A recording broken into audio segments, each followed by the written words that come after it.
Hello,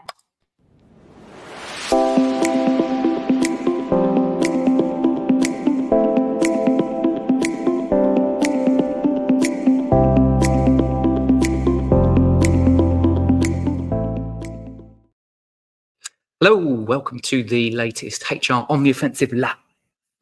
We are in the studio. It's myself and the fabulous Emma Leonis Hughes. You all right? I am. I'm very good. Thank you, Chris. Yes.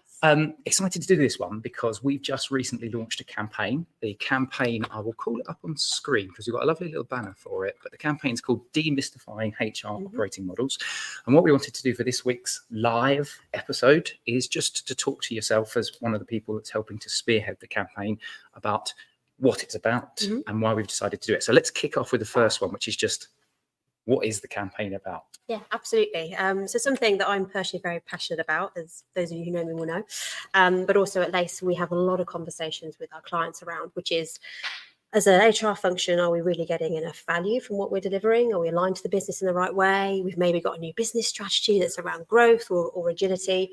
So how can we organise ourselves, both from people, process, technology, governance point of view, to actually deliver that outcome? Yeah. And everyone kind of says, so what are other people doing? How do we compare? How do we benchmark? And what's the answer? And there isn't one size fits all model. I think we all appreciate that and recognise that. But actually, I suppose we think about HR being sort of more strategic. We've talked about that an awful lot for years and years, and throughout my career, and I'm sure before that too. Actually, then, how are you having the value conversations in HR? And are you talking the business language and aligning to the business? So with all of the different contexts that we've got in the market at the moment around business change, search for agility, kind of customer intimacy, all those different angles, how can an HR director, CPO and their HR leadership team start to maybe make some small tweaks to what they've got today, as opposed to throwing everything up in the air, and kind of address some of those business challenges in the right way that actually truly makes an impact. Yeah. And just wanted to ask this question just before we go into why we've decided to do the campaign itself, is perceptions, because I guess HR operating model can mean many different things to many different people. So can I just get a few thoughts from you from that perspective? Of course. So for me, HR operating model encompasses a number of different dimensions. So it's, if you think about what is our business strategy, what's the people strategy, it's how do you operationalize your people strategy. So for me, for an HR function, that means, what are we looking to achieve through the people that we have, the way that we organize the teams we've got in HR, the experience we're trying to drive, the processes that underpin delivering the services. So what is it we're going to offer, as well as important in that piece? How do we offer that? So is it through technology, and what's the balance of human and tech? Because obviously there's a lot of push towards tech, but you've got to maintain that human interaction as well. And also, how do you work as a team? So interestingly, and we may or may not come onto this, it depends whether you want to ask me, but thinking about skills and capabilities, that's important too. And collaboration is, I think, on more of the rise now. And actually, we've seen that in some of the recent research that we've done. So planting the seed there. If you do want to ask about that, we'll talk about that in a minute. Later. But for me, it's all of those things: people, process, skills, capabilities, org structure for HR, technology, governance. It encompasses all of that. It's not just, so what should the org design be? And that's one element of it. Yeah. And there's, I guess, with that level, there's a level of complexity. Yeah, really, absolutely. Isn't there? Because you've got so many different things that you need to think about, don't you? Absolutely you do. And again, with all of those things, it's where do you start? But no matter where you start, you've got to have a common outcome and a common goal, which for me is always aligning back to what's the business objective.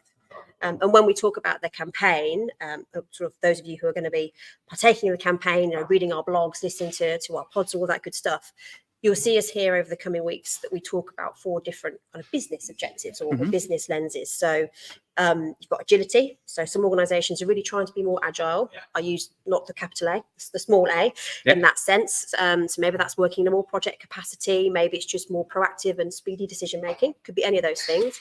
You've got other organizations that are thinking maybe around how are we more customer driven, customer centric, and thinking about experience as well. Another dimension could be productivity. That's probably quite relevant for a lot of organizations anyway, but for some more than others, they'll be dialing that up now. So that could be around effectiveness and efficiency, and therefore what levers are you pulling, maybe around technology, process, whatever, to enable that. And then the last one is growth. Again, probably for some industries more than others maybe right now, but all of those 4 contexts are very much business challenges that we hear CPOs talking to us about today.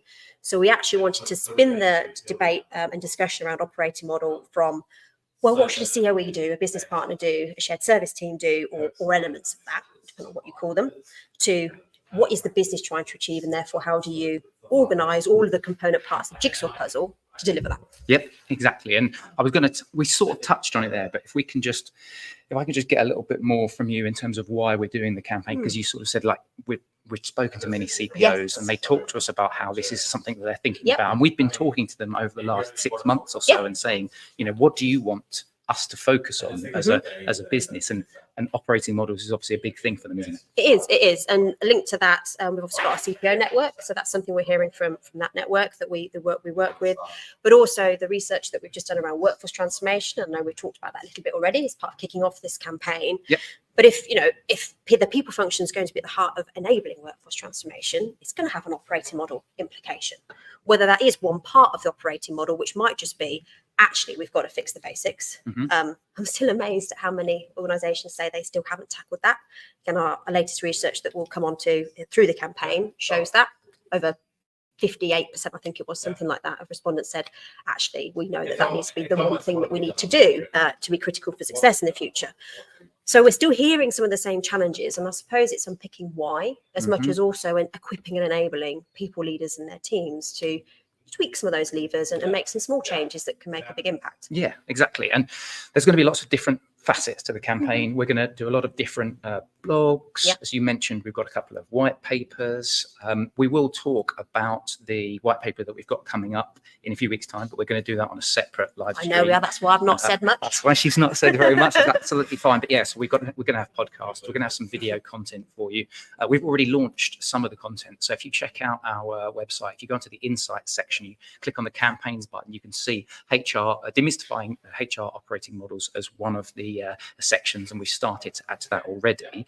But just as a little bit of a teaser, just as we wrap up today, can I get some thoughts from you in terms of some of the things that we're going to feature? And maybe you can just touch on the research just a little bit. Maybe a smidge. You have to stop me if I share too much. Okay. So throughout the kind of next six-ish weeks, something like that, we're going to be talking about a few things. One will be, what are some of the challenges that current operating models pose for CPOs, whether that's silos, whether that's just our technology isn't integrated, we don't have the right skills, or even capacity. Like, why is capacity still a challenge, for example? So unpacking the challenges that come with maybe not the optimized operating model, and what you might tweak to enable better success through that.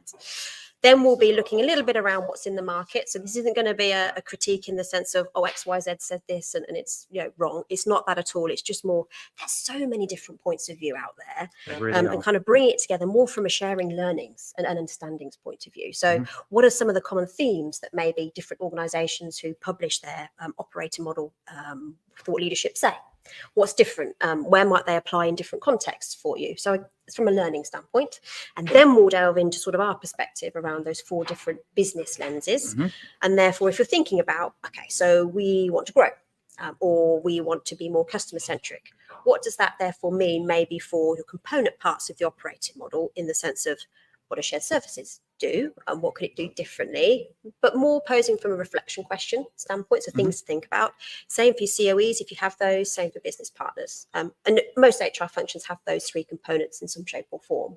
So taking it from the business lens though, and then we'll talk about skills and capabilities, which for me is as important as all of those other things. You have the best tech, the best processes, but if you're not equipping your HR teams to succeed, why even bother in some respects? And I still find it really quite shocking that actually I think it's nearly 3/4 of HR functions, at least that we've spoken to, still don't have a strategic learning intervention in place for their HR teams. And I don't think it's they don't want it. I think it's, do we have the time to invest in our own people when actually push comes to shove? We've got to deliver for the business, but that's never going to change. So maybe there's something we can unpick there as to why and what can we do differently. And then we'll share some reflections as a bit of summary, I guess, of all of that together. We certainly will. And as I said a minute ago, so you can access our website. You can see there's a campaign page, and we'll have all of the materials on there, including the launch of the white paper, which we're looking to hopefully. No, it'll be focused on HR shared services, some trends that we've done. We've done this for a few years actually, so we're going to be launching that hopefully next week. So if you want to check it out, please do so. Other than that, Emma, thank you very much for joining me for a quick one today. Not at all. Very happy to. And of course, if you want to see any of our content or podcast, HR on the Offensive podcast, you can do so www.lacepartners.co.uk. There's also insights, it's /insights, and then the podcast is at lacepartners.co.uk/podcast. Thank you very much for joining us, and hopefully we'll see you next time. And have a good one.